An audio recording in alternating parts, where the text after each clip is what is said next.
السلام علیکم۔ ناول محبت پرست، قسط نمبر 4۔ بھابھی کی باتیں سن کر میں ششدر رہ گیا تھا۔ اس انکشاف نے مجھے صحیح معنوں میں جھنجھوڑ کر رکھ دیا تھا۔ میرے وہم و گمان میں بھی نہ تھا کہ وہ گلاب اس طرح کی اذیت سے گزرا ہوگا اور اس کا ماضی ایک المناک سانحہ ہوگا۔ پھول کی زندگی شاید ایک سانحہ ہی تو ہوتی ہے جو پنکھڑیوں کے کھلنے سے شروع ہوتی ہے اور ایک مختصر دورانیے کے لیے مہک بکھیر کر جاتی ہے۔ پھول بھلے دوسروں کی زندگی میں خوشبوئیں اور رنگ بکھیرتے ہیں، مگر اس مقام پر پہنچنے کے لیے انہیں خود بکھرنا پڑتا ہے۔ اس سے بڑا سانحہ بھلا اور کیا ہوگا کہ معصومیت اور ناز کی یہ ستارے کانٹوں میں پیدا ہوتے ہیں اور پروان چڑھتے ہیں۔ خود تو محض کچھ پل ہی جیتے ہیں، مگر اپنی مہک سے دوسروں کی زندگیوں میں خوشیاں بھری یادوں کو دوام دے جاتے ہیں۔ زندگی خوشیاں ڈھونڈنے کی ایک ناکام سی کوشش ہی تو ہے۔ انہیں سمیٹنے کی جستجو میں کبھی محرومیاں اور سہانے ہمارے پاؤں کی زنجیر بن جاتے ہیں تو کبھی دکھ اور اداسی ہم سے لپٹنے لگتی ہے۔ انسان کے اندر قدرت نے شاید یہ صلاحیت ہی نہیں رکھی کہ وہ دوسروں میں صرف خوشیاں ہی خوشیاں بانٹتا پھرے۔ جب دوسروں کو دکھ دینا انسان کی فطرت ٹھہرا تو پھر اس دنیا میں صرف خوشیوں کی توقع رکھنے والا کس قدر فریب زدہ ہے۔ اس کی مثال اس شخص کی طرح ہے جو گدلے پانی کے بدبودار جوہر سے اس امید پر عطر کی شیشی بھرنے کی کوشش کر رہا ہو کہ جب اسے کپڑوں پر چھڑکے گا تو خوشبو دینے لگے گا۔ میں اس نازنین سے متعلق اس کلیجہ شکن انکشاف کو ابھی ذہنی طور پر تسلیم کرنے کی کوشش ہی کر رہا تھا کہ تنزیلہ بھابھی نے ایک اور پیچیدگی کی نشاندہی کرتے ہوئے اپنی فکرمندی کا اظہار کیا۔ آپ نے جو راستہ چنا ہے یہ پل صراط پر چلنے کے مترادف ہے۔ آنٹی کبھی بھی نہیں مانیں گی کہ آپ ایک طلاق یافتہ لڑکی سے شادی کریں جو 5 سال کسی اور کے نکاح میں رہی ہو اور جس کا ایک بچہ بھی ہو۔ اس معاشرے میں عورت کے لیے یہ ایک کبھی نہ دھلنے والا داغ سمجھا جاتا ہے۔ رباب تو شادی کا نام تک سننے کے لیے تیار نہیں، اسے تو مرد ذات سے بھی نفرت ہے۔ میں نے بھابھی کو سمجھانے کی بہت کوشش کی مگر وہ میری بات ماننے کو تیار بھی نہ تھی۔ آپ کو تو کوئی بھی اچھی لڑکی مل جائے گی، میں اس معاملے میں آپ کا ساتھ کیسے دے سکتی ہوں؟ آنٹی کو پتہ چلے گا تو وہ میرے بارے میں کیا سوچیں گی؟ بہت مشکل صورتحال ہے، میری سمجھ میں تو کچھ نہیں آ رہا، کیا کروں؟ میرے لیے بھی یہ زندگی کا سب سے بڑا سرپرائز تھا۔ ذاتی طور پر مجھے ان باتوں سے فرق نہیں پڑتا تھا اور نہ ہی مجھے لوگوں کی پرواہ تھی۔ میں اس سے محبت کرتا تھا اور محبت بھی ایسی جو اس طرح کے نام نہاد معاشرتی خرافات کو جوتے کی نوک پر رکھتی ہے۔ مجھے اس بات کا بھی یقین تھا کہ اگر وہ میری بات سننے پر آمادہ ہو جائے تو میں اسے اپنے جذبوں کی صداقت کا یقین دلانے میں کامیاب ہو جاؤں گا۔ میرا دل کہتا تھا کہ وہ بھی مجھ سے محبت کرتی ہے۔ مجھے آنکھیں پڑھنے میں ملکہ تو حاصل نہ تھا مگر یہ یقین ضرور تھا کہ آنکھیں کبھی جھوٹ نہیں بولتی۔ البتہ امی کو قائل کرنا جوئے شعر لانے کے مترادف تھا۔ رات کافی بیت چکی تھی۔ میں نے جانے کے لیے اجازت طلب کی۔ رؤف اور بھابھی کو میری کیفیت کا اندازہ تھا، اسی لیے انہوں نے مجھے نہ روکا۔ رؤف چاہتا تھا کہ وہ مجھے خود ساتھ جا کر گھر چھوڑ آئے مگر میں نے اسے ایسا کرنے سے منع کر دیا۔ گھر پہنچتے ہی میں اپنے بستر پر اوندے منہ گر گیا۔ جب سے ہوش سنبھالا تھا میں اپنے والد کی وفات کے سوا کسی موقع پر نہیں رویا تھا۔ آج ایک مرتبہ پھر میں اپنے جذبات پر قابو نہیں رکھ پایا تھا۔ آج میں اپنے لیے نہیں رویا تھا بلکہ یہ اس سے والہانہ محبت کا اظہار تھا۔ محبت خوشیاں ہی نہیں دکھ بھی سانجے کر دیتی ہے۔ اگلے کچھ دن میں اپنے ضبط کا امتحان لیتا رہا، اپنے آپ کو معاشرے کی نام نہاد روایات اور دوسروں کی توقعات پر پورا اترنے کے قابل بنانے کے لیے سمجھانے کی کوشش کرتا رہا کہ عورت کا طلاق یافتہ ہونا ایک سانحہ نہیں جرم ہے اور مجرموں کو کٹہرے میں کھڑا کیا جاتا ہے، کسی مسنت پر تھوڑی بٹھایا جاتا ہے۔ آفس میں کام میں دل لگانے کے جتن کرتا رہا اور گھر میں کتابوں میں ٹیرس پر بھی بیٹھنا چھوڑ دیا تاکہ اپنے بارے میں سوچنے کا موقع ہی نہ مل سکے۔ اس کا خیال ذہن میں آتا تو جھٹک دیتا۔ اس معروف کو بھولنے کے لیے 2 ماہ کی ایک صحیح لاحاصل کے بعد مجھے ادراک ہوا کہ محبت کوئی بیرونی محرکات سے وابستہ کیفیت تھوڑی ہے جو کچھ چیزوں یا کاموں سے انحراف کرنے سے غیر فعال ہو جائے، نہ ہی یہ کسی اچھوت کے مرض کی طرح ہوتی ہے جس سے پرہیز کر کے بچا جا سکے۔ کسی کے لیے محبت کا احساس پیدا ہونا ایک ارتقائی عمل ہے۔ یہ پہلی نظر میں ہو تو سکتی ہے مگر اس ایک لمحے میں جنم نہیں لیتی۔ یہ احساس تو کسی آتش فشاں کے محکمے کی صورت اندر ہی اندر پلتا رہتا ہے اور وقت آنے پر پھوٹتا ہے۔ میرے اندر شاید ایک محبت پرست پروان چڑھ چکا تھا جو اس طرح کی توجیہات سے کہاں مطمئن ہونے والا تھا۔ 2 ہفتے اس معجبین کو بھولنے کی ریاضت کرنے کے بعد میں دل کے ہاتھوں بے بس ہو کر ایک بار پھر تنزیلہ بھابی کے پاس پہنچ گیا۔ رؤف کی تو کوئی بات سننے کو تیار نہیں تھی۔ مجھے سگے بھائی سے بڑھ کر سمجھتی تھیں۔ غلط سمجھنے کا تو سوال ہی پیدا نہیں ہوتا تھا مگر صورتحال ہی کچھ ایسی تھی۔ ان کے لیے یہ فیصلہ لینا ایک مشکل مرحلہ تھا۔ مجھے پریشان نہیں دیکھ سکتی تھیں، اس لیے اس سے بات کرنے اور مجھے اسے ملوانے کی حامی بھر لی۔ اگلا پورا ہفتہ میں انتظار کی بھٹی میں جلتا رہا۔ انسان کی خواہشات نے اسے آزمائشوں کے سوا دیا ہی کیا ہے۔ 3 دن بعد مجھے رؤف کا پیغام ملا اور اس نے لائسن پر ملنے کا کہا۔ میں وہاں پہنچا تو رؤف پہلے ہی میرا منتظر تھا۔ پھر اس نے مجھے وہ خبر دی جو کبھی بھی سننا نہیں چاہتا تھا۔ مجھے لگا جیسے میں نے ایک بار پھر کونین کا کڑوا کسیلا گھونٹ پی لیا ہو جو میرے خون میں تحلیل ہو کر اب میری نس نس میں دوڑ رہی ہو۔ رباب نے مجھ سے ملنے سے صاف انکار کر دیا تھا۔ تنزیلہ بھابی کے لاکھ سمجھانے کے باوجود اس نے مرد ذات پر اعتبار کرنے اور ایسے کسی جذبے کو سرے سے ہی غیر فطری قرار دے دیا۔ صرف یہی نہیں، اس نے میرے لیے یہ پیغام بھی بھیجا تھا کہ اگر میں اس کی خوشی چاہتا ہوں تو اس کے راستے سے ہٹ جاؤں اور اس سے کبھی رابطہ کرنے کی کوشش نہ کروں۔ رؤف کی بات سننے کے بعد میرے چاروں جانب اداسی سی چھا گئی۔ مجھے اپنا آپ کسی ویران جزیرے کی مانند لگنے لگا جس کا ہر طرف سے رابطہ کٹ چکا ہو۔ بپھری ہوئی لہریں ہر سمت سے حملہ آور ہو کر جس کے کناروں سے مٹی کاٹ کاٹ کر اپنے ساتھ بہا کر لے جا رہی ہوں اور اسے کمزور کر رہی ہوں۔ ہم انسانوں کا بھی تو یہی حال ہوتا ہے۔ دکھ ہمیں کریت کریت کر ہمارے حوصلے اور ہمت کا امتحان ہی تو لیتے رہتے ہیں۔ میں رؤف کو مزید پریشان نہیں کرنا چاہتا تھا، اس لیے اسے یہی احساس دلایا کہ میں نے اسے قسمت کا لکھا سمجھ کر تسلیم کر لیا ہے۔ میں وہاں سے تو چلا آیا مگر ہمہ وقت اپنے آپ سے الجھا رہتا کہ زندگی میں ہمیشہ ہمارے خدشات ہی کیوں جیت جاتے ہیں، ہماری خواہشات کے الٹ ہی کیوں ہوتا ہے، ہمیشہ ہمارے خدشات الٹے کیوں نہیں ہو جاتے، جس کو ہم چاہنے لگتے ہیں وہ ہماری دسترس سے باہر ہی کیوں رہتا ہے۔ حالانکہ زندگی میں بے شمار چیزیں ہماری پہنچ میں ہوتی ہیں، بہت سو کے بارے میں تو ہم یہ سوچنا بھی نہیں چاہتے کہ وہ ہمارے پاس ہیں۔ کیا قسمت کو قدرت نے ہارنے کے لیے انسان کے ساتھ نت ہی کیا ہے؟ اس واقعے کے بعد میں نے سب سے ملنا چھوڑ دیا، کسی کام میں بھی دل نہ لگتا۔ رؤف نے کئی بار رابطہ کرنے کی کوشش کی، میں نے اس کا فون سنا نہ واپس مڑ کر رابطہ کیا۔ کسی سے بات کرنے کو جی چاہتا نہ کسی کی سننے کو۔ صبح سویرے ہی آفس کے لیے نکل جاتا، واپس آ کر اپنے کمرے میں مقید ہو جاتا۔ شام کو حنیف چاچا سے کہہ کر کھانا بھی کمرے میں ہی منگوا لیتا۔ سارا وقت کتاب گردی میں گزرنے لگا، کسی بھی چیز اور سرگرمی میں کوئی دلچسپی باقی نہ رہی۔ میرا حال جان ایلیا کے شعر کی مانند ہو گیا، یہ مجھے چین کیوں نہیں پڑتا، ایک ہی شخص تھا جہاں میں کیا۔ 2 ہفتے اسی وحشت میں گزر گئے۔ آخر ایک دن حنیف چاچا میرے کمرے میں آ دھمکا، صاحب ایک بات پوچھوں، برا تو نہیں منائیں گے؟ میں نے انجان بنتے ہوئے اس کی جانب سوالیہ نظروں سے دیکھا۔ آپ کچھ دن سے کھوئے کھوئے اور پریشان سے رہنے لگے ہیں، خیریت تو ہے نا صاحب؟ میں نے گزشتہ 4 برسوں میں آپ کو پہلے کبھی اس طرح بے چین نہیں دیکھا۔ میں مسکرا دیا، چاچا انسان کو کبھی کبھی بے چین بھی ہونا چاہیے، وہ اس دنیا میں صرف خوشیاں منانے تو نہیں آیا، بے چین رہنا بھی تو ایک کام ہے۔ اور پھر پریشانی انسان کو اپنے رب کے قریب کر دیتی ہے۔ انسان شاید سب سے زیادہ خود غرض اور بے حس خوشی کی کیفیت میں ہوتا ہے اور سب سے زیادہ رحم دل اور اپنے رب کے قریب غم اور تکلیف میں۔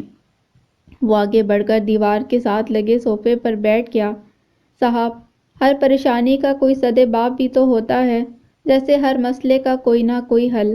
میں کتاب بند کر کے سائڈ ٹیبل پر رکھ چکا تھا۔ ضروری ہوتا ہے مگر کچھ کام انسان کے اختیار سے بالاتر ہوتے ہیں۔ شاید اس لیے کہ اللہ تعالیٰ اسے کسی نہ کسی مقام پر بے بس دیکھنا چاہتا ہے۔ یہی وجہ ہے کہ اس نے انسان کے اختیار کی ایک حد مقرر کر دی ہے، جس کے بعد وہ صرف خدا کے فیصلے کا مرہون منت ہوتا ہے۔ شاید یہ حد ہی اسے اپنے خالق کے ساتھ جوڑے رکھتی ہے۔ بے بس تو وہ ہوتا ہی اس لیے ہے کہ اپنے مجرب مشکلات سے رجوع کر سکے، اس کے سامنے نوحہ کنا ہو سکے۔ انسان کی اگر ہر خواہش پوری کر دی جائے اور ہر من چاہی چیز تک اسے دسترس مل جائے تو پہلا خطرہ جو اس کے سر منڈلانے لگتا ہے وہ اپنے رب کی حکم عدولی اور سرکشی ہے۔ بے چینی یا پریشانی تو بے بسی کا نتیجہ ہوتی ہے۔ اگر انسان کو ذات کے قریب کر دے تو یہ بھی کسی نعمت سے کم نہیں۔ میری بات پتہ نہیں اس کی سمجھ میں آئی یا نہیں، مگر وہ کچھ دیر سوچتا رہا، پھر میرے لیے چائے لانے کا بول کر کمرے سے باہر نکل گیا۔ میری توقع کے عین مطابق ویکنڈ پر رؤف نازل ہو گیا۔ سیدھا میرے کمرے میں چلا آیا۔ آج کل کہاں غائب ہو؟ فون کا جواب، نہ کوئی رابطہ۔ لگتا ہے تم باقی ماندہ زندگی اس حجرے میں گوشہ نشین ہو کر گزارنے کا ارادہ رکھتے ہو۔ آتے ہی اس نے ایک ساتھ کئی شکوے کر ڈالے۔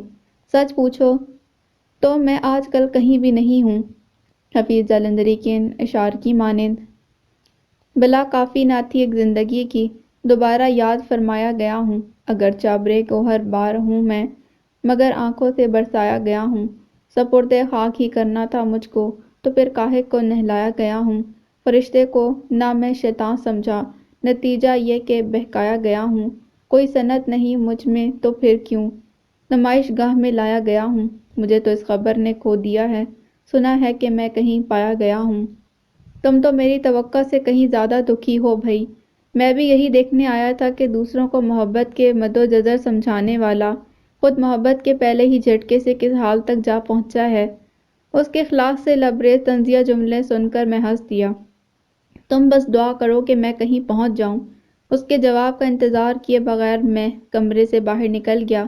حنیف چاچا کو چائے اور دوپہر کے کھانے کا بندوبست کرنے کا کہہ کر واپس آیا تو وہ جوتے اتار کر صوفے پر نیم دراز ہو چکا تھا۔ مجھے دیکھ کر اس نے ہلکا سا سرکتے ہوئے میرے لیے جگہ بنائی۔ میں اس کے ساتھ ہی صوفے پر بیٹھ گیا۔ دکھ ہمیشہ توقعات سے زیادہ ہوتے ہیں، البتہ خوشیاں نپی تلی اور قابل پیمائش ہوتی ہیں، یا یہ سمجھ لوں کہ خوشیاں ہمیشہ اختصار اور غم طوالت کی کوکھ سے جنم لیتے ہیں۔ خوشیاں مختصر جھونکوں کی مانند آتی ہیں اور اسی صورت سے ہی زمین سے محو بھی ہو جاتی ہیں، مگر دکھ بسا اوقات اتنے طویل ہو جاتے ہیں کہ انسان کو ان کی عادت سی ہو جاتی ہے، جیسے کسی کی موجودگی یا ساتھ کی عادت ہو جاتی ہے۔ بالکل اسی طرح انسان کسی کی غیر موجودگی یا یادوں کا عادی ہو جاتا ہے۔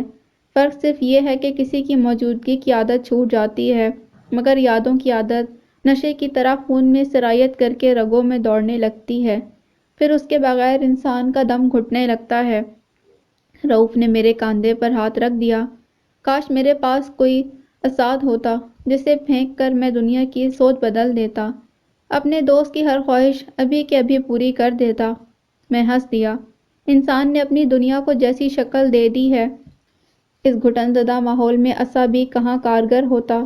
اگر کوئی عصا ہوتا بھی تو اسے دیمک چاٹ کر کب کا کھوکھلا کر چکی ہوتی۔ اس دنیا کو اپنے لیے رہنے کی آسان جگہ بنانے کے لیے انسان کو اپنا رویہ بدلنا ہوگا۔ کب تک معجزوں کے انتظار میں انسانیت تڑپتی رہے گی؟ بہت سے کام عصا سے نہیں نیت اور یقین سے ہوتے ہیں۔ یقین کے بغیر عصا لکڑی کی ایک بے جان ٹکڑے کے سوا کچھ بھی تو نہیں۔ وہ مزید اداس ہو گیا۔ میں نے زندگی میں پہلی بار تمہیں اتنا بے چین اور مایوس سا دیکھا ہے۔ میں مایوس نہیں ہوں، اپنے آپ کو سمجھا رہا ہوں۔ اس نے حیرت سے میری جانب دیکھا۔ کیا سمجھا رہے ہو اپنے آپ کو؟ یہی کہ اس دنیا میں کیسے رہنا ہے، پریشانی اور مایوسی سے بچنے کے لیے اپنے ارد گرد لوگوں کے پسندیدہ رسم و رواج اور طور طریقوں کو اپنانے کے لیے اپنے اندر کس قسم کی تبدیلیاں لانی ہیں۔ وہ میرے اور قریب ہو گیا۔ ہرمین، تم سوچنے کے لیے تھوڑا سا وقت لو۔ زندگی میں کئی فیصلے صرف اپنے آپ سے مشورے سے ہی لیے جائیں تو بہتر ہوتا ہے۔ پھر جو بھی فیصلہ کرو میں اس میں تمہارا ساتھ دوں گا۔ دوپہر کے کھانے کے بعد ہم گھومنے کے لیے باہر چلے گئے۔ رات کو دیر سے واپس لوٹا تو حنیف چاچا اپنے کمرے میں سونے کے لیے جا چکا تھا۔ کھانا میں نے باہر ہی کھا لیا تھا۔ طبیعت کچھ بوجھل سی ہو رہی تھی۔ کپڑے بدل کر میں اپنے بستر پر لیٹ گیا اور کتاب پڑھنے لگا۔ میں مطالعہ عموماً اتنے انہماک سے کرتا تھا کہ لفظ مجھے اپنے تخیل کے ساتھ پرواز کرتے محسوس ہوتے تھے اور نس نس میں دوڑنے لگتے۔ نہ جانے کب میری آنکھ لگ گئی۔ اگلے ہی لمحے میں ایک گھر کے قدرے کشادہ سے پورچ میں کھڑا تھا۔ موسلا دھار بارش اس گلی میں موجود تمام کے تمام گھروں کی رومن طرز تعمیر پر ڈھلی ہوئی عمارتوں کو بھگو رہی تھی۔ غروب آفتاب کے بعد کا وقت تھا۔ بارش کے رمجھم اور پرنالوں کے بہنے کا مسلسل شور اداس سے ماحول میں عجیب سی پراسراریت بھر رہا تھا۔ میں تنہا پورچ میں کھڑا کسی گہری سوچ میں گم تھا کہ یکدم بجلی کڑکی اور اس کی چمک پل بھر کے لیے ان بلند و بالا عمارتوں کے گنبد نما چھتوں کو کسی دہکتے انگارے کی مانند روشن کر کے گزر گئی۔ روشنی کی ایک مختصر سی جھلک میں میں نے دیکھا کہ سہمی سہمی سی ایک لڑکی گلی کے نکڑ پر کھڑی بارش میں بھیگ رہی تھی۔ پانی کے قطرے اس کے رخساروں اور گردن کی گلابی جلد پر پھسل پھسل کر اس کے جسم سے چپکی سیاہ ملبوس میں جذب ہو رہے تھے۔ میں اسے دیکھ کر بے اختیار اس کی جانب بڑھنے لگا۔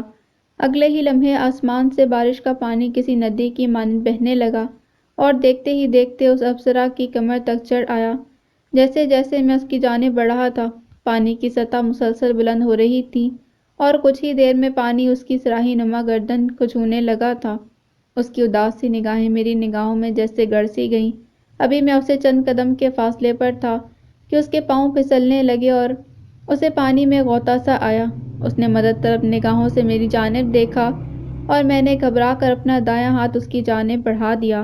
جیسے ہی میری انگلیوں کی پوروں نے اس کی ملائم مخروطی انگلیوں کو چھوا، عین اسی لمحے فضا میں ایک زوردار چیخ گونجی اور پانی کا ایک تیز رفتار ریلا اسے اپنے ساتھ بہا کر لے گیا۔ تان ٹوٹ گئی اور میری سماعت اس کی چیخوں سے لرز اٹھی۔ دیکھتے ہی دیکھتے وہ مجھ سے دور ہوتی چلی گئی اور پھر یہ منظر دھند میں بدل گیا۔ میں بے خود اپنی جگہ پر ساکت سا کھڑا تھا۔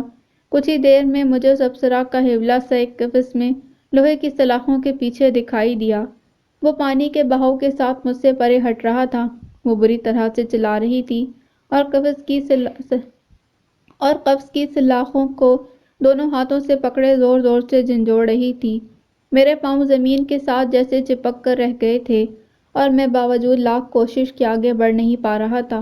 پھر وہ حوالہ مدھم ہونے لگا اور بہت دور دھند میں کہیں غائب ہو گیا۔ میں وہیں ساکت کھڑا تھا اور آنکھیں پھاڑ پھاڑ کر اسے دیکھنے کی کوشش کر رہا تھا۔ اس ابصرا کے غائب ہوتے ہی بارش بھی رک گئی۔ پانی جس طرح تیزی سے اوپر چڑھا تھا، اسی تیزی سے ہی نیچے اترنے لگا۔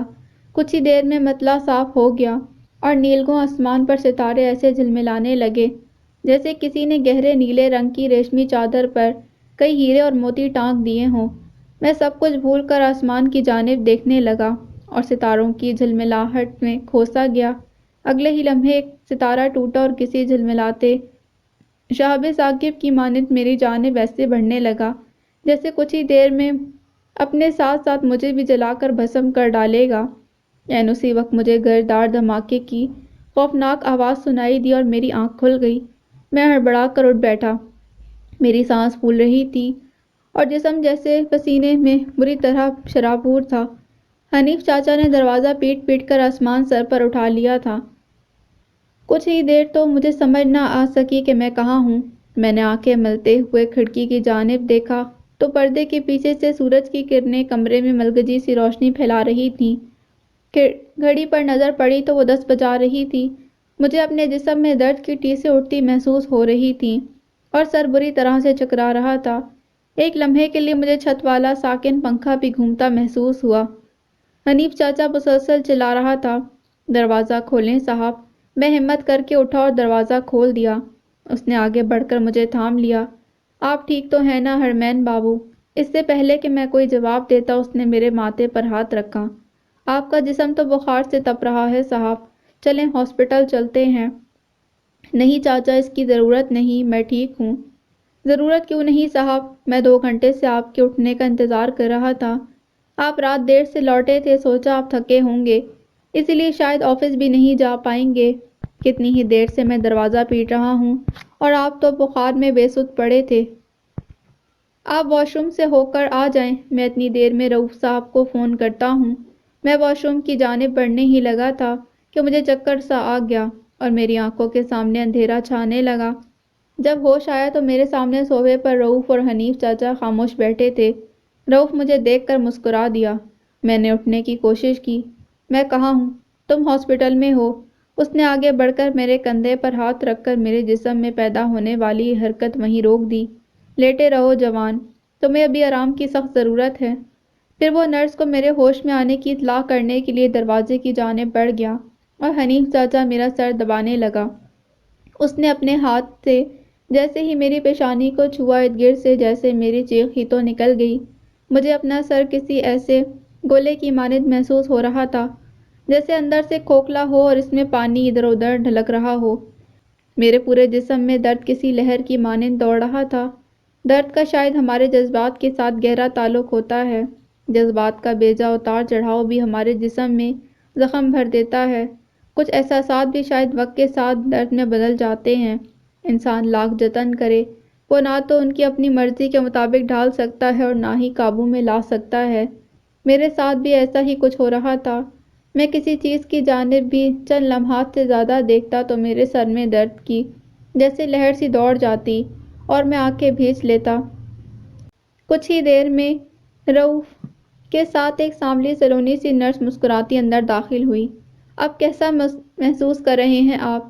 اس سے پہلے کہ میں کچھ بولتا اس نے میرے جواب کا انتظار کیے بغیر ہی آگے بڑھ کر ایک تھرمامیٹر جھٹ سے میری زبان کے نیچے رکھ دیا اور بلڈ پریشر ناپنے والا اپریٹس سیدھا کرنے لگی۔ اس کے تیور دیکھ کر میں سوچنے لگا کہ ہاسپٹل پریشانی کی جگہ تو ان کے لیے ہوتا ہے جو کسی مرض یا درد کا شکار ہو کر یہاں آتے ہیں۔ عملے کے لیے تو یہ کام اور روٹین کی جگہ ہی ہوتا ہے۔ شاید اس لیے اس نے میرا جواب کا انتظار نہیں کیا، یا اسے میرے درد کے حجم کا اندازہ لگانے کے لیے میرے احساسات سے زیادہ اپنے آلات پر بھروسہ تھا۔ انسان نے ان آلات کو ایجاد کر کے اپنے آپ کو ان کا پابند ہی تو کیا ہے۔ قدرت نے تو ہمیں آزاد پیدا کیا ہے، مگر مشینوں اور آسائشوں کے سپرد کر کے ہم نے اپنے آپ کو خود ہی ان کا محتاج کر لیا ہے۔ اس وقت نرس کو بھی میری تکلیف کے اظہار کی اہلیت سے زیادہ شاید اپنی مشینوں کی میکانیکی صلاحیتوں پر یقین تھا۔ انسان نے خود ہی اپنی ایسی ٹریننگ کر لی ہے جو کسی اور کی نہیں، مشینوں کی، جو کوئی اور نہیں کر سکتا تھا۔ اپنے ہاتھوں کے تراشے ہوئے بتوں کی بات منوان مان لیتا ہے۔ کہتے ہیں کہ انسان روئے زمین پر واحد مخلوق ہے جو قیمت ادا کر کے رہتا ہے، اور اپنے لیے ایسی صورتحال اس نے خود ہی پیدا کی ہے۔ کہیں ہم خود ہی تو فیصلہ نہیں کر لیتے کہ کون سا احساس ہمارے لیے تکلیف دے اور کون سا خوشی کا باعث بنے؟ ہم اپنے ذہن میں چیزوں کی اہمیت خود ہی تو متعین کرتے ہیں، تو پھر اس قابل کیوں نہیں ہو جاتے کہ جس چیز کو چاہیں اپنے لیے تکلیف دے نہ رہنے دیں؟ اپنی ترجیحات بدل کر ہم اپنی زندگی کو مسرتوں سے کیوں نہیں بھر لیتے؟ خوشیاں اور دکھ ہمارے فیصلوں اور اعمال کا رد عمل ہی تو ہیں جو ہمارے ارد گرد ہی کہیں موجود ہوتی ہیں، اور ہمارے فیصلوں اور ترجیحات کے نتیجے میں آ کر ہم سے لپٹتی رہتی ہیں۔ تو پھر ہم قدرت سے خوشیاں مانگنے کے بجائے اس کا حکم مان کر اپنے آپ کو سکون کیوں نہیں دے دیتے؟ ہم خوشی کو اس وقت قدرت کا فیصلہ کیوں مانتے ہیں جب وہ ہم سے روٹھ جاتی ہے؟ ہم اپنے ذہن کی بات مان کر کہیں دور دراز چھپی خوشیاں ڈھونڈنے کے لیے دنیا بھر میں مارے پھرتے ہیں اور اپنی تمام تر توانائی مسرت کے ان استعاروں کے تعاقب میں صرف کرتے رہتے ہیں، مگر اپنے دل کی بات سن کر اپنے ارد گرد اور اندر باہر جا بجا بکھری خوشیاں سمیٹنے پر توجہ نہیں دیتے۔ ہمیں کیوں لگتا ہے کہ پریاں صرف کوکاف میں ہی رہتی ہیں اور رومانس صرف چاند میں ہی ہے، اور جو چیز ہماری آنکھوں کو بھری لگے وہی ہمارے لیے بہتر اور خوشی کا باعث ہے؟ شاید ہماری دسترس کی حد اور لامتناہی تجسس ہمیں اس خام خیالی پر مجبور کرتا ہے۔ سقراط نے سچ ہی تو کہا تھا کہ جو انسان اپنے پاس موجود چیزوں پر خوش نہیں رہ سکتا، وہ ان چیزوں کے مل جانے پر بھی خوش نہیں ہوگا جن کی وہ خواہش رکھتا ہے۔ کیا انسان اس دنیا میں صرف دکھوں سے لڑنے آتا ہے تو پھر ان سے کبھی جیت کیوں نہیں سکتا؟ ہم دکھوں سے لڑنے کے بجائے اپنی خواہشات کا گلا گھونٹ کر سرے سے یہ ٹینٹا ہی ختم کیوں نہیں کر دیتے؟ اس وقت ایسے بہت سے سوالات میرے ذہن میں گھوم رہے تھے جن کا میں نے آنے والے دنوں میں جواب تلاش کر کے اپنے آپ کو مطمئن کرنے کا کوئی راستہ نکالنا تھا۔ معائنہ کرنے کے بعد اس نے اپنے سفید کوٹ کی جیب سے پینسل نکالی اور رپورٹ میں کچھ لکھتی رہی۔ اس کے بعد اپنی ملائم سی انگلیوں سے میری آنکھوں کو دبا کر پپوٹوں کے نیچے اور اوپر پتلیوں کے اندر کچھ اس طرح سے دیکھنے لگی جیسے میری آنکھوں میں لکھی کوئی تحریر پڑھ ڈالے گی۔ پھر وہ رؤوف کی جانب متوجہ ہوئی۔ ان کی حالت صبح کی نسبت بہت بہتر ہے، ٹمپریچر اور بلڈ پریشر بھی نارمل ہے، سی ٹی اسکین کی رپورٹ بھی آنے والی ہے۔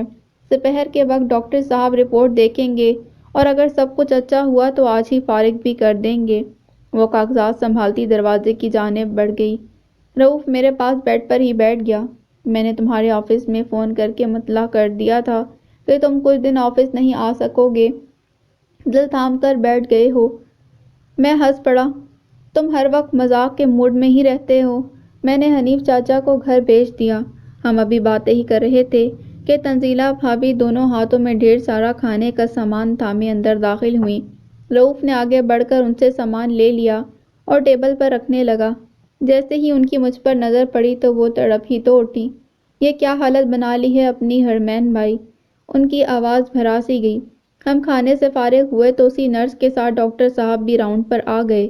اس وقت تو آپ قدرے بہتر لگ رہی ہیں، مگر رپورٹس بتا رہی ہیں کہ گزشتہ کچھ دنوں سے آپ شدید صدمے یا اسٹریس سے دوچار رہے ہیں۔ اپنے آپ کو خوش رکھنے کی کوشش کریں اور اسٹریس سے بچائیں، کیونکہ یہ خطرناک ہو سکتا ہے۔ آپ ایک پڑھے لکھے نوجوان ہیں، اس لیے میں امید کرتا ہوں کہ اپنا خیال رکھیں گے۔ میں نے انہیں یقین دلایا کہ ان کی ہدایات پر عمل کروں گا۔ پھر وہ مجھے ایک ہفتے کے لیے بیڈ ریسٹ کی تلقین کر کے تنزیلہ بھابی اور رؤوف کو کچھ ضروری بات کہہ کر اپنے ساتھ لے گئے۔ کچھ ہی دیر میں وہ دونوں واپس بھی آ گئے۔ خلاف توقع وہ مجھے کچھ فکر مند سے دکھائی دیے۔ جیسے ہی تنزیلہ بھابی میرے بیڈ سے قریب صوفے پر آ کر بیٹھیں تو ان کی آنکھیں جھلک پڑیں۔ کاش ہمارے جذبوں کی بھی کوئی زبان ہوتی، وہ بھی لفظ ادا کر سکتے جن میں اثر ہوتا، اپنے اخلاص اور سچائی کا چیخ چیخ کر یقین دلا سکتے۔ ان کے اظہار کے لیے انسان کو اس طرح کرب سے گزرنا نہ پڑتا۔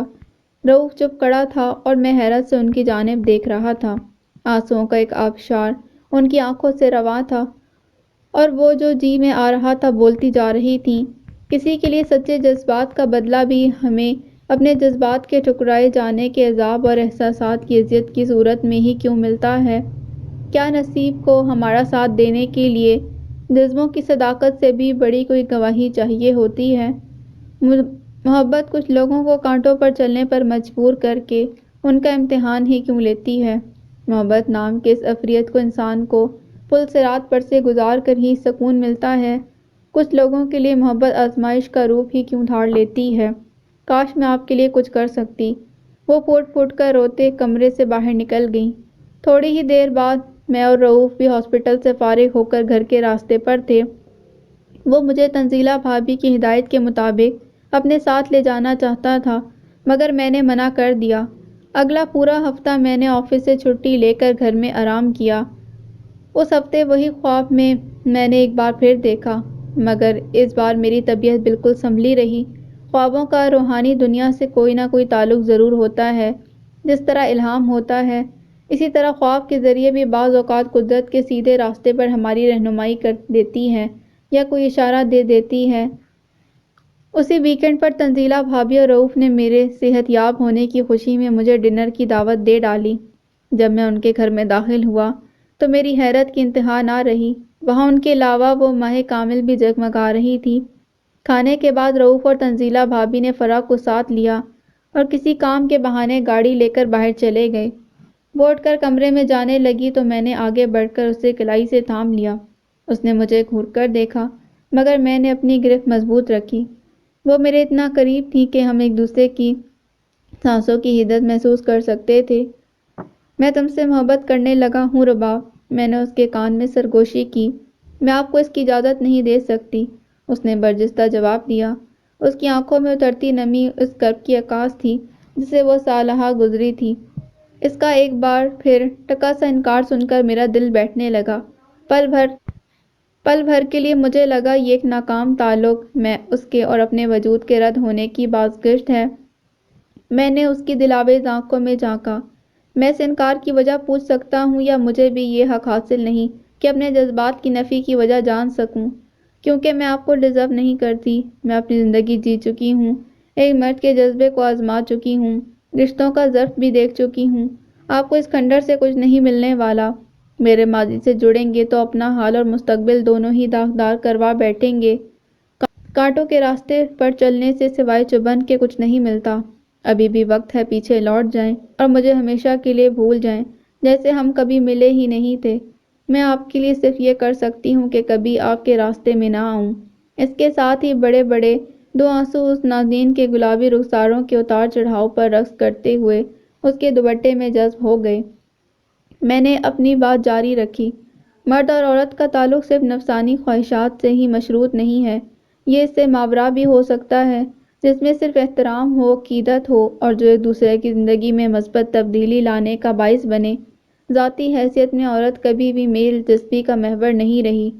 میں تو اس بات، احساسات اور اخلاص کو ہی تعلق کی معراج سمجھتا ہوں۔ مگر انسان کی زندگی میں شاید سب سے بڑا سراب یہی ہے کہ وہ ہر چلتے پھرتے انسان کو زندہ سمجھنے لگتا ہے۔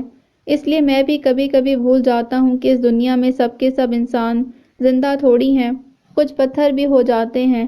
کسی کو اپنانے یا ٹھکرانے کا آپ کے پاس پورا اختیار ہے، مگر میں ایک بات ضرور کہنا چاہوں گا کہ سبھی لوگ ایک جیسے نہیں ہوتے۔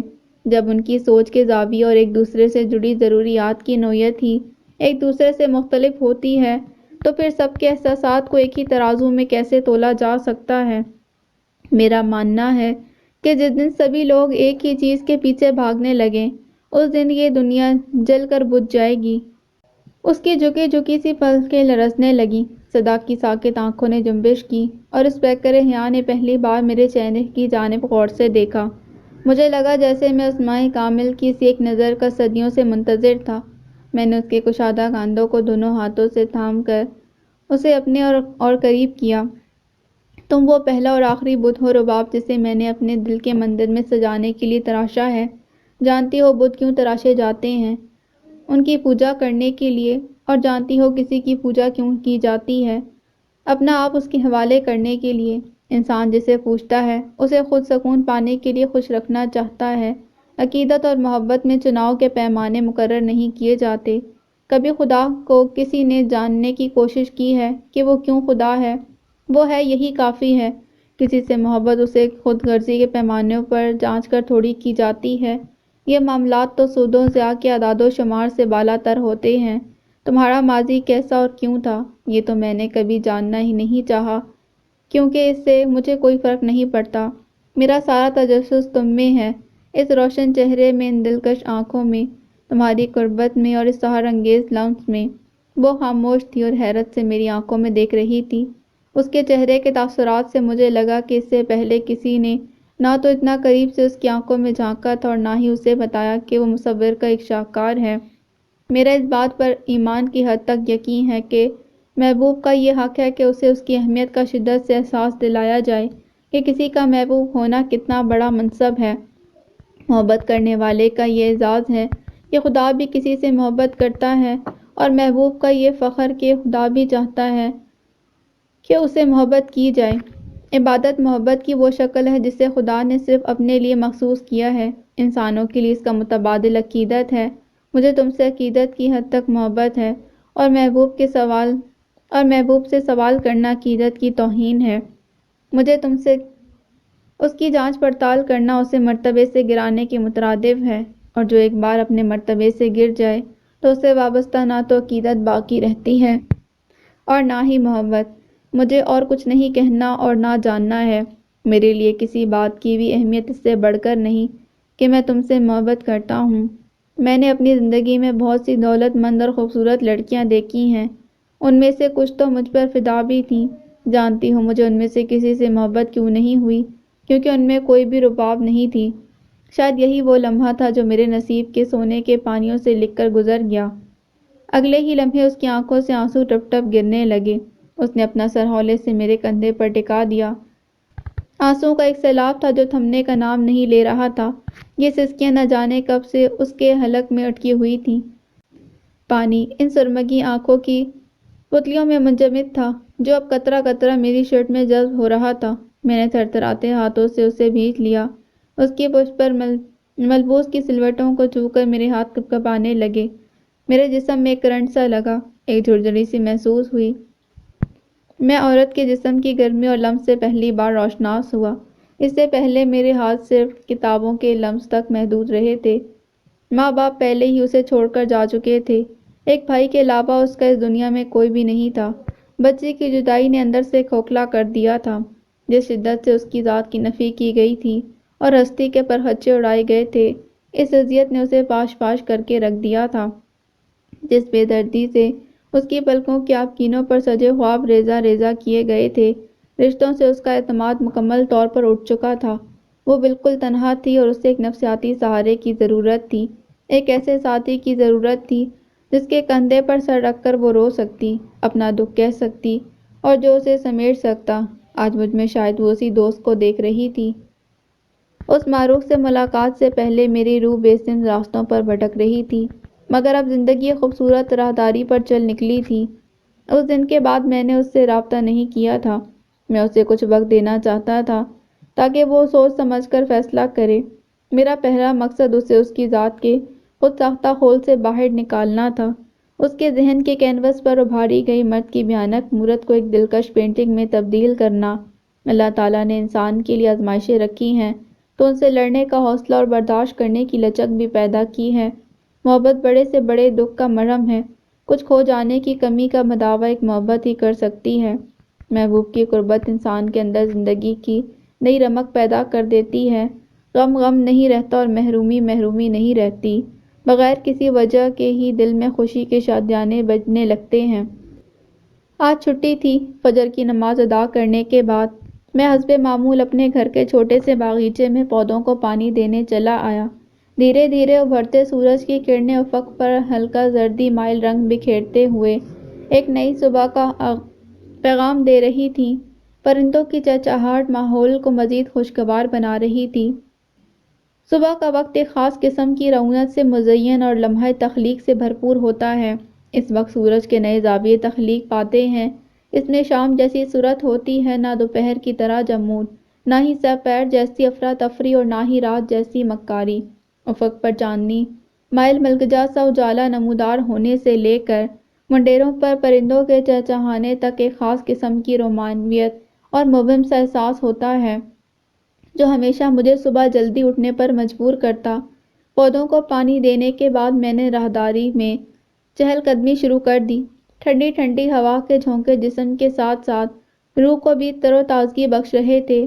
میرا گھر چونکہ مین اسٹریٹ پر واقع تھا، اس لیے دودھ کے ڈرموں کی، موٹر سائیکل کے مڈ گارڈوں سے ٹکرانے کی گڑگڑاہٹ اور پرچون کے سامان کی ترسیل کرنے والی گاڑیوں کی آوازیں زندگی کی روانی کا احساس دلا رہی تھیں۔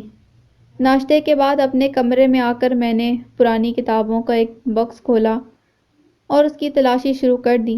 جو کتاب پڑھ لیتا یا پڑھنے کو مطلق جینا چاہتا اس باکس میں ڈال دیتا۔ کبھی کبھی پرانی چیزیں بھی کتنی دلچسپ لگنے لگتی ہیں۔ وقت کی یہی تو خاصیت ہے کہ یہ عام سی چیزوں پر بھی اپنی مہر ثبت کر کے انہیں نوادرات میں تبدیل کر دیتا ہے، اور بعض اوقات تو بے مقصد سی چیزوں کو بھی عجوبہ بنا کر رکھ دیتا ہے۔ کئی چیزیں تو محض اس لیے پوری دنیا کی توجہ کا مرکز ہیں کیونکہ ان کی ہونے کی کوئی وجہ نہیں، یا وہ کچھ انسان کے پاگل پن کا منہ بولتا ثبوت ہیں۔ ان چیزوں کو دیکھ کر ہی لگتا ہے کہ وہ انہیں اپنی حماقت کو دوام دینے کے لیے ارادی طور پر مارز وجود میں لائے ہیں۔ جزہ کے اہرام مصر سے لے کر دیوار چین تک، اور آگرہ کے تاج محل سے لے کر بابل کے مولک باغات تک اپنے وجود کی دلیل پیش کرنے سے قاصر ہیں۔ دنیا میں جگہ جگہ سینکڑوں لوگوں کی اجتماعی قبریں انسان کی سفاکی کا ثبوت ہی تو ہیں۔ کس طرح اس نے دوسرے انسانوں کو زیر کرنے، اپنے نام نہاد اور غلط سلط نظریات طاقت کے زور پر ان پر تھوپنے اور ان سے بے جان چیزیں چھیننے کے لیے ان کی جان لے کر تاریخ رقم کی ہے۔ میں باکس میں سے کوئی اچھی سی کتاب ڈھونڈنے لگا۔ دوپہر تک یہی کام کرتا رہا۔ افلاطون کہتا ہے، کتابیں کائنات میں ایک روح پھونکتی ہیں، سوچ کو تخیل کو پرواز اور ہر چیز کو زندگی عطا کرتی ہیں۔ 2 گھنٹوں کی کوشش کے بعد آخر میں ایک پھٹا پرانا سا ناول ڈھونڈ چکا تھا جسے وقت اور پڑھنے والوں کی سخت دستی نے پہلے اور آخری کچھ صفحات سے محروم کر دیا تھا۔ میں سوچنے لگا کہ کتنی دلچسپ ہوگی یہ کہانی۔ ابتدا کا کچھ اندازہ، نہ انتہا کی کوئی خبر اور نہ ہی عنوان کا کچھ پتہ۔ سب کچھ اپنے اختیار میں، کہانی کو انسان جس سمت میں بھی لے جانا چاہے لے جائے اور جہاں چھوڑنا چاہے کوئی بھی خوبصورت سا موڑ دے کر چھوڑ دے۔ کہانیوں پر اگر انسان اس طرح بااختیار ہو جائے تو شاید وہ ہر چیز کو اپنی ہی مٹھی میں بند کر لے، مگر بدقسمتی سے انسان کی تمام گرفت افسانوی کرداروں پر ہوتی ہے۔ اس کی حقیقی زندگی کے کردار تو اپنی مرضی سے اداکاری کرتے ہیں اور وہ بیچارہ بے بسی کے عالم میں خاموشی سے ان کے وہ سارے ناٹک دیکھتا رہتا ہے جو اس کی زندگی کے تھیٹر میں کہانی کو اپنی مرضی کا اتار چڑھاؤ دے کر اس کی زندگی کو پتلی نما تماشا بنا کر ہی تو رکھ دیتے ہیں۔ لنچ کے بعد میں ٹیرس پر حنیف چاچا کے ہاتھ کے بنے دھواں دھار قسم کی چائے کے مگ کے سامنے ایک آرام دہ کرسی پر بیٹھا اس بے عنوان کتاب کے مطالعے میں مصروف تھا۔ باغیچے میں ہری بھری گھاس اور سرسبز و شاداب پودے کسی نئی نویلی دلہن کی طرح سمٹی ہوئی کونپلوں کے ساتھ لہلہا رہے تھے۔ پرندے اکتوبر کی اجلی اجلی سی دوپہر کے سورج کی مدھم سی حدت سے لطف اندوز ہوتے ہوئے ایک سے دوسرے اور دوسرے سے تیسرے پودے پر پھدک رہے تھے۔ اچانک میرے سیل فون کی گھنٹی نے مجھے چونکا دیا۔ میں نے سیل فون اٹھا کر دیکھا۔ اسکرین پر ستارہ جبیں کا نام جگمگاتا دیکھ کر میرے چہرے پر بے اختیار مسکراہٹ پھیل گئی۔ ہماری ملاقات ہوئے آج 5واں دن تھا۔ اگلے ہی لمحے وہ شفاف ندیوں جیسی گنگناتی آواز میری پردہ سماعت سے ٹکرائی۔ میرے کان صدیوں سے جسے سننے کے منتظر تھے۔ میرا آپ سے بات کرنے کو جی چاہ رہا تھا۔ کیا ہم تھوڑی دیر بات کر سکتے ہیں؟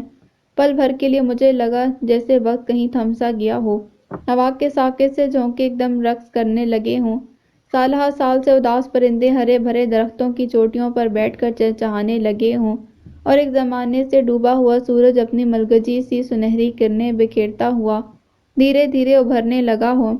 کئی آوازیں ہم زندگی میں پہلی بار بھی سن رہے ہوں تو وہ ہماری سماعت کے لیے کتنی مانوس سی ہوتی ہیں۔ کئی بار بظاہر اجنبی سے الفاظ بھی ہماری سماعت سے ایسے لپٹتے ہیں کہ ہمیں لگتا ہے جیسے ہم ان کی باز گشت ایک زمانے سے سنتے چلے آ رہے ہوں۔ آج میں نے اس کی آواز میں خاص قسم کی طمانینت محسوس کی تھی۔ شاید چاہے جانے کا احساس انسان کے اندر اپنی ذات پر بھروسہ کرنے کی صلاحیت پیدا کر دیتا ہے۔ میں اس کی صاف گوئی پر حیران رہ گیا۔ کم از کم آج میں اس سے اس جملے کی توقع نہیں کر رہا تھا۔ ایک اجنبی عورت کو محبت کا یقین دلانا اس دنیا کا مشکل ترین کام ہے، مگر جب اسے کسی کے جذبوں کی صداقت پر یقین آ جائے تو اپنے آپ کو دل و جان سے ان احساسات کے حوالے کر دیتی ہے۔ حال احوال پوچھنے کے بعد وہ متجسس سے لہجے میں بولی، میں ایک بات پوچھ سکتی ہوں؟ میں نے اسے اپنے تعلق کی نوعیت کا احساس دلایا۔ مجھ سے کوئی بھی بات پوچھنے کے لیے آپ کو اجازت لینے کی ضرورت کب سے پڑ گئی؟ میں آپ کو اچھی کیوں لگتی ہوں؟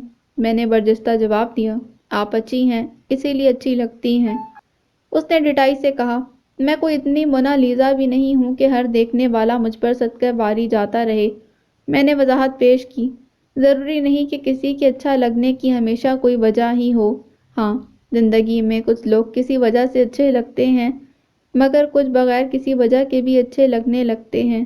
جب میں تم سے پہلی بار ملا تو مجھے ایسا لگا تھا کہ جیسے ہم پہلے بھی کہیں مل چکے ہیں۔ کہتے ہیں کچھ لوگوں کی اس دنیا میں پہلی ملاقات دراصل دوسری ہوتی ہے۔ اس سے قبل شاید وہ عالم ارواح میں ملے ہوں یا ایک دوسرے کی قربت میں رہے ہوں۔ خیر اس تھیوری سے ہر کسی کا متفق ہونا ضروری ہے نہ روحانیت کی کڑیوں سے جڑے رشتے کے فلسفے کو سمجھنا شرط، مگر کسی کے لیے اپنے جذبات اور احساسات پر بغیر کسی وجہ کے ہی ایمان کی حد تک یقین رکھنا لازم ہے۔ منوً جیسے جیسے احساس ہو۔ منوً میں نے آخری دو لفظوں پر زور دے کر دہرایا، پھر دوسرے ہیڈ فونز میں اس کی دھیمی سی شفاف معنیوں کے جھرنوں جیسی آواز نے سرگوشی کی، اور اگر یقین نہ آئے تو شخص کے اچھا لگنے کی وجہ پتہ چل جائے گی، اور اگر یقین آ جائے تو پھر سمجھ جانا چاہیے۔ میں نے جان بوجھ کر جملہ ادھورا چھوڑ دیا۔ اس کے لہجے میں تجسس مزید سر اٹھانے لگا۔ کیا سمجھ جانا چاہیے؟ شاید یہی محبت ہے۔ اس کے بعد نہ تو کوئی تعلق چاہیے اور نہ ہی کوئی رشتہ، کسی کے اچھا لگنے کی کوئی وجہ چاہیے، نہ اپنے جنون کو ثابت کرنے کے لیے کوئی دلیل۔ وہ خاموش ہو گئی اور کچھ سوچنے لگی۔ میں نے پھر پورے تیقن سے کہا، یاد ہے رباب، تم نے یہ کہتے ہوئے مجھ سے بات کرنے سے انکار کر دیا تھا کہ میں تم سے کس رشتے سے ملنا چاہتا ہوں۔ شاید وہی قبولیت کا لمحہ تھا۔ عین اسی وقت میں نے دل ہی دل میں تمہیں خدا سے مانگ لیا تھا۔ مجھے اس دن بھی یقین تھا کہ ہمارا کوئی اٹوٹ رشتہ ہے، بس میں اسے کوئی نام نہیں دے سکتا تھا، اسے سمجھنے کی کوشش کر رہا تھا۔ تعلق خود بنائے جاتے ہیں، مفادات کے لیے اور مجبوراً بھی، مگر رشتے انسان کو وراثت میں ملتے ہیں یا وہ ان سے نوازا جاتا ہے۔ یہ سود و زیاں کی شماریات سے بالا تر ہوتے ہیں۔ تعلقات تو مقصد پورا ہونے پر ختم ہو جاتے ہیں، مگر رشتے کبھی ختم نہیں ہوتے۔ انسان مر جاتے ہیں مگر مرنے کے بعد بھی احساسات کی شکل میں دلوں میں زندہ رہتے ہیں۔ کوئی ایک نام تو اس رشتے کو میں ابھی نہیں دے سکا، شاید محبت، عقیدت یا کچھ اور۔ وہ خاموشی سے سنتی رہی۔ اس وقت اس کا لہجہ کسی نامعلوم سے احساس سے سرشار لگ رہا تھا۔ تھینک یو سو مچ، میں نے انجان بننے کی کوشش کی۔ شکریہ کس بات کا؟ وہ ہنس پڑی۔ آپ کو اتنی باتیں پتہ ہیں، ہر چیز کے بارے میں جانتے ہیں، لیکن یہ نہیں پتا کہ میں آپ کا کیوں شکریہ ادا کر رہی ہوں۔ پھر کچھ دیر کے لیے دونوں جانب خاموشی سی چھا گئی۔ میں بھی اس ایک نئی موجودگی کو محسوس کرنے لگا۔ مجھے لگا جیسے پل بھر میں ہی میری چاروں جانب گھنہری سیاہ گٹائیں پھیل گئی ہوں، تند و تیز ہواؤں کے تپیڑوں کی نظر ہو کر پانی سے لبریز شبنمی بادل برسنے کے لیے بےتاب ہو رہے ہوں۔ کچھ دیر ہم دونوں ہر چیز سے بے خبر شاید ایک دوسرے میں گم رہے۔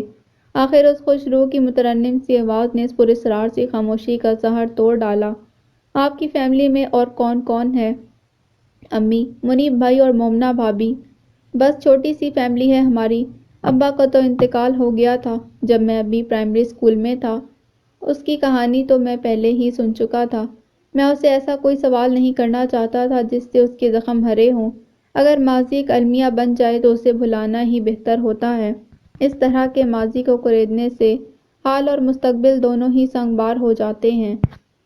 آج کل کیا مصروفیات ہیں؟ وہ تھوڑا سا ہچکچائی۔ آج کل فارغ تھی، سوچا گھر بیٹھ کر بور ہونے سے بہتر کوئی مصروفیت ڈھونڈ لوں، اس لیے ایک ناٹ فار پرافٹ آرگنائزیشن میں رضاکارانہ کام کر رہی ہوں۔ اس کے علاوہ کچھ نہ کچھ مطالعہ کرتی رہتی ہوں۔ آپ کو پتہ ہے میں نے یونیورسٹی میں ہسٹری اور آرکیالوجی پڑھی ہے۔ زندگی کا فلسفہ، طبقاتی نظام کی جنگ و جدل اور تاریخ کی روشن اور تاریک زندگی کا فلسفہ، طبقاتی نظام کی جنگ و جدل اور تاریخ کی روشن اور تاریک ساحتوں کا مطالعہ ہمیشہ میری دلچسپی رہا ہے۔ تنزیلہ بھابھی نے مجھے بتایا تھا کہ ماسٹر اور ایم فل میں آپ نے گولڈ میڈل لیا تھا اور آرکیالوجی کی پروفیسر بننا اور اس میں ریسرچ کرنا آپ کا خواب تھا۔ میں نے اس کے بارے میں حاصل کردہ معلومات اس سے فراہم کی تو وہ ہنس پڑی۔ ویسے تو وہ زیادہ تر خاموش اور سنجیدہ ہی رہتی تھی، مگر جس بات پر ہنسنا ہوتا ایک بھرپور قہقہ لگا کر آنکھیں بند کر لیتی اور پھر کچھ دیر تک ہنستی رہتی۔ پتہ نہیں وہ خوشی کا اظہار کرنے کے لیے ہنستی، اپنے دکھ چھپانے کے لیے، یا پھر اپنی تنہائی کو اپنے ہی قہقہے کی آواز سے پر رونق کرنے کے لیے۔ اس کی طبیعت میں ایک پراسرار سا ٹھہراؤ تھا۔ زندگی کے شاید دو چہرے ہوتے ہیں، ایک انتہائی پرکشش اور روشن اور دوسرا تاریک اور بھیانک۔ اگر انسان زندگی کا دوسرا چہرہ پہلے دیکھ لے تو جذبات اور احساسات بے جان اور بے زبان سے ہو کر اس کی ذات کے کسی کونے خدرے میں گلنے سڑنے کے لیے پڑے رہتے ہیں۔ زندگی کا بھیانک چہرہ وہ پہلے ہی دیکھ چکی تھی۔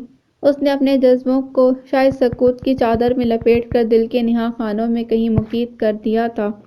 انسان اپنے اندر جذبات کا مدفن بھی بنا ڈالے، مگر اس کے کردار اور باطن کی پاکیزگی کا سحر کبھی نہیں مرتا اور ظاہری خوبصورتی کے مقابلے میں کہیں زیادہ سحر انگیز بھی ہوتا ہے۔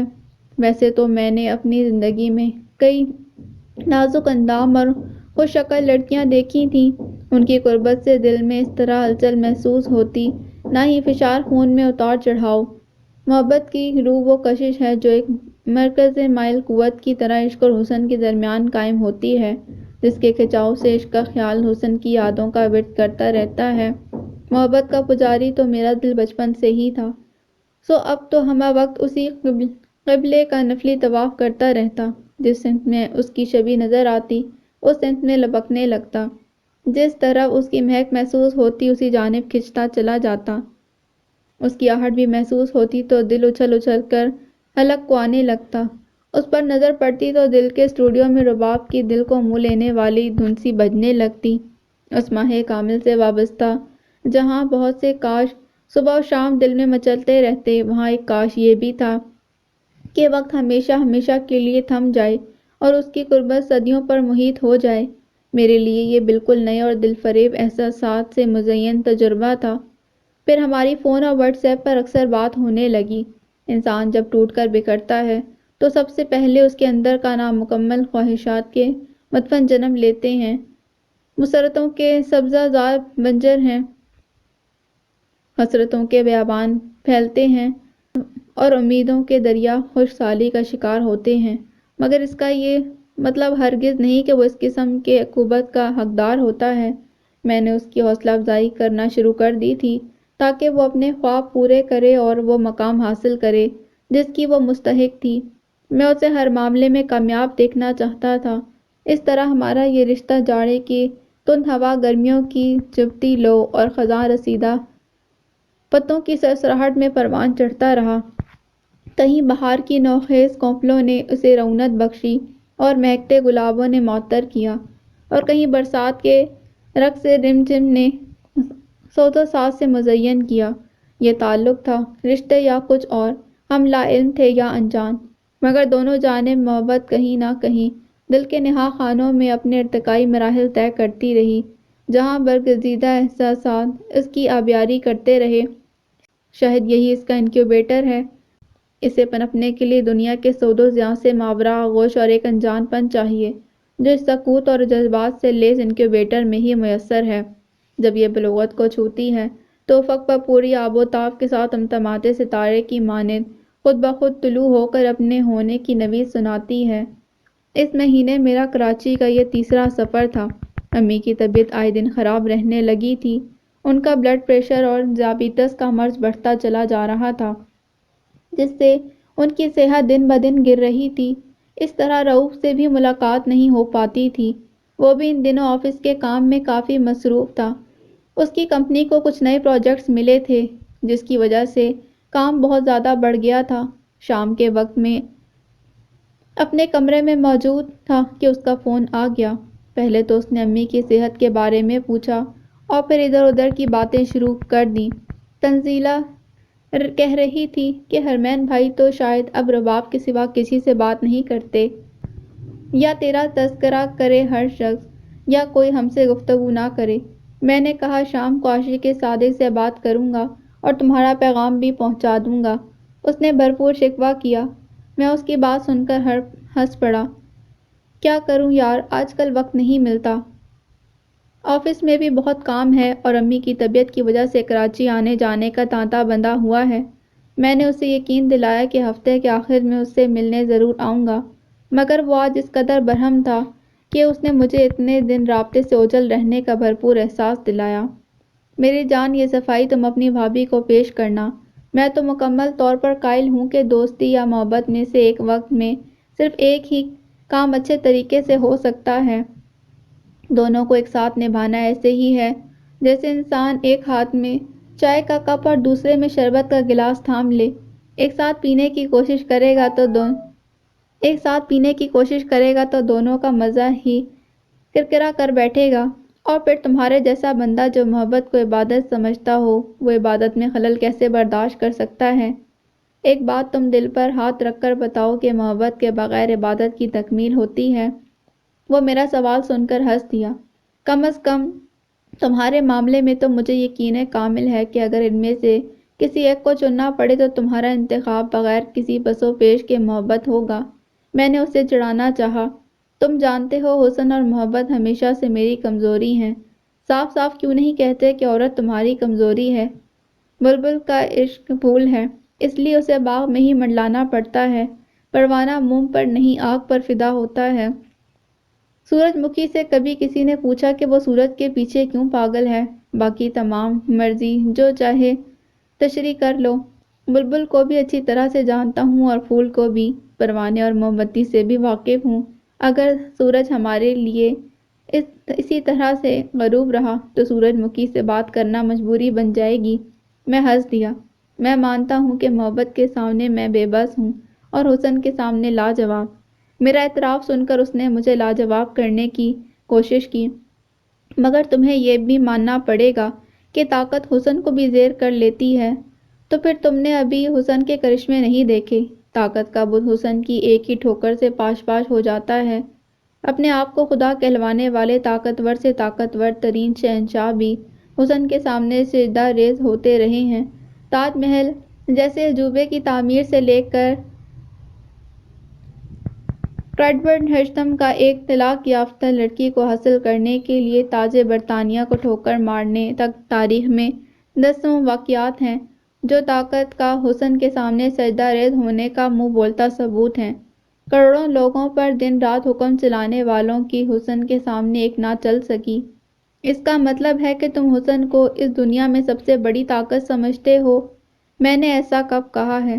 اس دنیا میں ایک چیز ہے جس کے سامنے حسن بھی پانی بھرتا ہے، اور وہ جنون یعنی پیشن ہے۔ جمعے کی شام میں رؤوف کے گھر چلا گیا۔ تنزیلہ بھابی نے مجھ سے رباب کے متعلق کوئی بات نہ کی۔ مجھے یقین تھا کہ رباب نے انہیں بتا دیا ہوگا، ہم رابطے میں ہیں۔ ان کی دوستی بھی تو بہت گہری تھی۔ بھابی کو یہ بھی معلوم تھا کہ میرے رباب کے بارے میں کیا جذبات ہیں، اور میرے جذبات کا بھی بخوبی اندازہ تھا۔ انہوں نے شاید اس معاملے کو وقت کے رحم و کرم پر چھوڑ دیا تھا۔ میں بھی چپ رہا۔ ہم نے اکٹھے کھانا کھایا، گپ شپ کی اور میں واپس چلا آیا۔ اسی رات میں نے رباب کو واٹس ایپ کر دیا، میں تم سے ملنا چاہتا ہوں۔ ضروری ہے؟ تعلق قائم رکھنے کے لیے شاید ضروری نہ ہو، مگر آنکھوں کی بینائی قائم رکھنے کے لیے ہے۔ ساتھ میں شعر بھی لکھ ڈالا۔ وہ میرا جواب دیکھ کر ہنس پڑی۔ تھوڑی دیر بعد اس کا میسج آ گیا، 2 دن بعد لاہور میوزیم میں ایک آرکیالوجیکل سیمینار ہے، آپ بھی آ جائیے گا۔ میں اس کے بتائے ہوئے وقت پر آفس سے سیدھا وہاں پہنچ گیا۔ وہ سیمینار سے فارغ ہو کر میرا انتظار کر رہی تھی۔ مجھے دیکھ کر وہ اس محرابی عمارت کے مخروطی ستونوں کے درمیان چلتے ہوئے مجھ تک پہنچی، جو برطانوی راج کی سج دھج کے زوم میں متکبر انداز سے تن کر کھڑی دور غلامی کی یاد تازہ کر رہی تھی۔ اس کا ڈھانچہ، در و دیوار، ستون، پائیداری، وسعت اور فن تعمیر تاج برطانیہ کی تابناک تاریخ اور شان و شوکت کا منہ بولتا ثبوت تھے۔ تاریخ کی یہ نشانیاں جہاں ایک فاتح قوم کے جاہ و جلال کی باقیات ہیں، وہیں ایک مغلوب قوم کے زوال اور پستی کی یادگاریں بھی تو ہیں، جن پر وہ پھول چڑھانے کی بجائے اپنے پرچم لہراتے ہیں۔ کاندھے پر بیگ لٹکائے، ہاتھوں میں کچھ کیٹلاگ تھامے وہ ایک چوکس ہرنی کی طرح چلتی میرے سامنے آ کھڑی ہوئی۔ آج اس نے پہلی بار میری آنکھوں میں آنکھیں ڈال کر سلام کیا تھا۔ اس کی نظریں بھی تو ایسی ہی تھیں، اندر تک اتر جانے والی۔ میں اس کی نظروں کی تمازت کو دھیرے دھیرے اپنے اندر اترتا محسوس کرنے لگا۔ جب میں اس کی آنکھوں میں جھانکا تو وہ قصداً نظریں چرا لیتی، مگر اسے احساس ہوتا تھا کہ میں بات کرتے ہوئے اسے ہی دیکھ رہا ہوں۔ جب میں اس کا نام لیتا تو اس کے چہرے پر لاشعوری طور پر ایک انجان سی مسکان پھیل جاتی، جو میرے دل کے ساتھ ساتھ روح کو بھی شاداب کر دیتی تھی۔